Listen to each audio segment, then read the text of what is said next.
For today's video, ayan, tinalupan ko yung santol na dala kong galing Batangas, guys. Bali, guys, naalaala ko nung ako'y bata pa. Ayan yung lagi naming iniuulaw. Titimplahan niya ng aking lola at sasabawan. Syempre, lalagyan ng konting asukal, asin. At ang pinakamasarap diyan, guys, ang kaulam niyan ay tuyong binangay.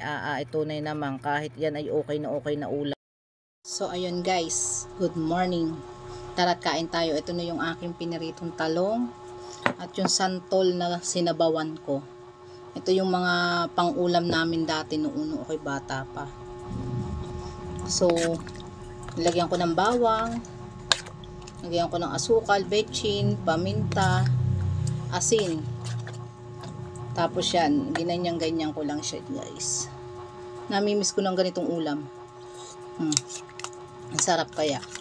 Lalo na kung ito'y maghapong pambabad. Parang buro style. Ito yung malimit naming iulam noon. Kaya ngayon may santol akong dalang galing Salaw, bigay ng mga kuya, edi aking ginanito. Silbing sabaw na rin, 'di ba? Tara guys, kain tayo. Kahit ganito lang ang ulam, abay masarap na ito, guys. Lalo na kung ito'y pritong isda ang kaulam, o kaya hawot. So, thank you Lord sa blessing. Kain po tayo. Late na naman pag inom ko ng gamot eh. Tapos ang talong ganito inaraw-araw. Diba? Masarap. Hindi kasi maasim yung santol. Asim matamis nga siya.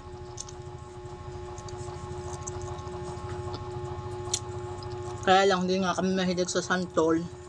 Lalo ng mga anakis ko. Ayaw daw nila kasi maasim. Sabi ko matamis naman. Diba?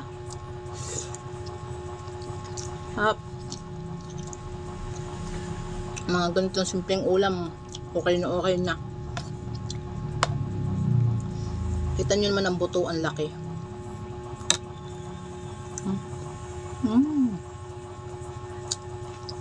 Harap. Tapos kinakakamay, ito inaman na. Wala kasi akong isda ngayon eh. Hindi na ako namalengke.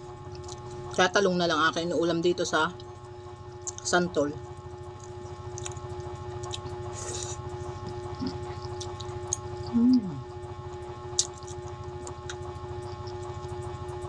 Harap.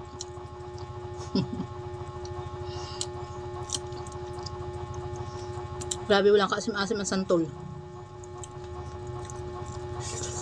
So, paano guys, yun lang. Thank you for watching.